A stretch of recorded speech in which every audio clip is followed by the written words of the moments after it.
right, welcome back. As you noticed in our Do Now, we are solving for variables. We want to know what that missing number is. Your Do Now was a little bit easy with easy numbers. For the rest of the lesson, you're just going to be practicing solving for variables, but the numbers might be a little bit more challenging than your Do Now. But you guys got this. You know how to use decimals, fractions.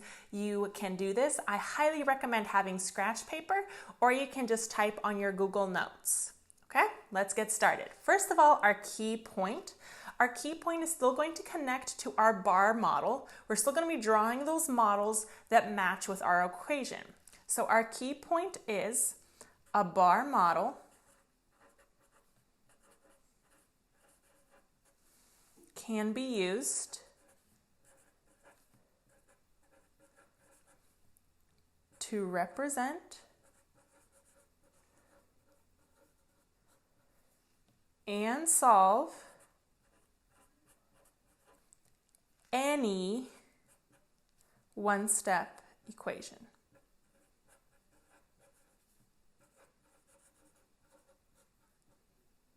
Remember, you can always pause the video and catch up with your writing. All right, let's go ahead and practice. So, example number 1. What is the solution of the equation below? All right, I'm not seeing any symbol here. Let me think back. 2.5, nothing, a variable. What does that mean? Ooh, that means I'm multiplying. If there's nothing there, that's always multiplication. All right, so it's 2.5 times n, my variable, equals 17.5. So my step 1 will be drawing my model. If it's multiplication, I know I have number of groups and size of groups. So I have 2.5 groups of n. Now, can I draw 2.5 groups? Maybe, but I don't really want to. So I'm just going to set it up like this. Remember, my total always goes on top. So I'm going to have 2.5 groups of n. So n is my size of group. And I'm not going to draw it. I'm just going to write 2.5 because that would be times. So my 2.5 ended up being my number of groups. And my n was my size of group. So what does that leave for my 17.5? That will be my total. Because once I multiply these two together, I should get my answer, which is 17.5. So that's my total. Now I'm going to have to solve. That's my second step. Now looking at my model, I want to find a number that if I multiply times 2.5, I will get my answer. I might have to think a little bit backwards though, because I don't know what to multiply by. But what is the reciprocal? What is the opposite of multiplying? Dividing. I can divide the two numbers that I have in order to get my missing size of group. So I'm going to solve, and I'm going to divide 17.5 by 2.5 and see what I get. Now you notice I didn't include my decimal. Why? Because when I'm doing long division, I don't want those decimals there.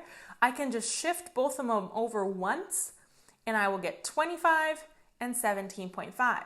When I shift both of them over, my answer will actually be the same. It's a lot easier. 25 is an easy number to use because it's like a quarter. How many quarters will go into $1.75? Well, let me think. 4 go into $1, and I still have 75 cents. 3 quarters is going to be 75 cents, so that's 1, 2, 3. Should be 7. But let me double check. 7 times 5 is 35. 7 times 2 is 14, plus my 3 is 17. I have no remainders. So my solution should be 7. Well, let's check.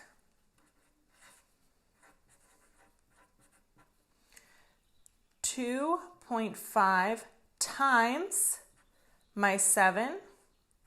Is that going to be equal to 17.5? Well, let's check again. 7 times 5 is 35. 7 times 2 is 14. My decimal. Good. 17.5. So n equals 7. And that is my final answer. Let's move on to example number 2. What value of x makes the equation below true? We're going to follow the same 3 steps. First, we're going to start with a model. So I have to find my total, my size of group, and number of groups.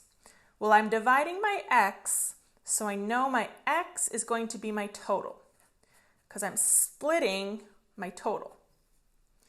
I'm splitting it into, I don't know how many groups. What does it say? 2.1 groups. So that's going to be my number of groups.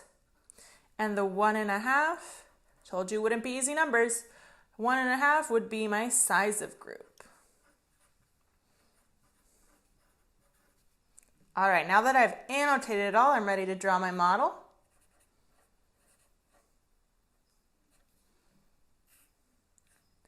Remember what always goes on the top? My total, yes. So I put x as my total on the top. My number of groups is going to be 2.1. Can I draw 2.1 groups? No, I cannot. So I'm just going to do ... 2.1. And my size of group is 1.5. Now, how can I make that match my 2.1 with a decimal? 1.5 is how many tenths? What is half of 10? 5. So it's 1.5 because 5 tenths equals 1/2. So it's going to be 1.5. I'm going to write that there just so I don't forget. It's 1.5.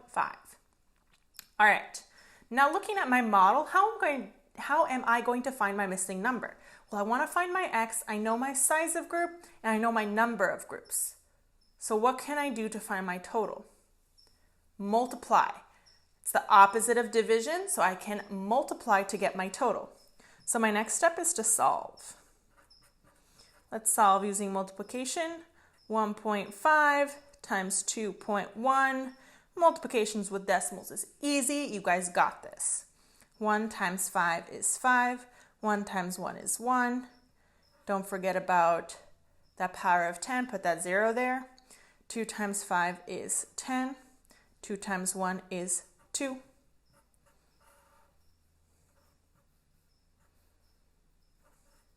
How many decimals do I have? 1, 2. So I should have 1, 2, 3.15 or 3 15/100.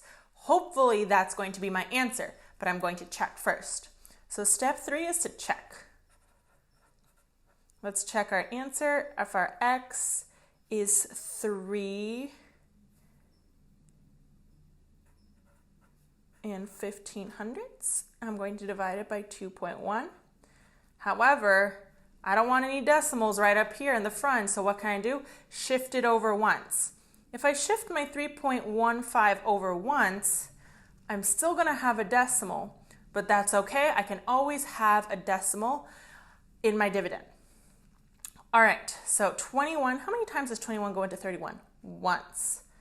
21, and I'm left with 10. Bring down my 5. How many times does 21 go into 105? Let me think. How many times does 20 go into 100? 5 times. Let me try 5. Let's see what we get. 5 times 1 is 5. 5 times 2 is 10.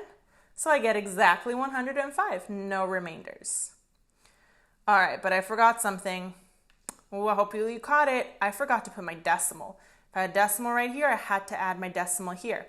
Is that what I wanted to get as my answer? 1.5? Yes, it is. So x equals 3 15/100. That is my final answer. I checked it and I solved it using a model. All right, now it is your turn. I really want to make sure that you are checking your answer using substitution. Go ahead and good luck on your exit ticket.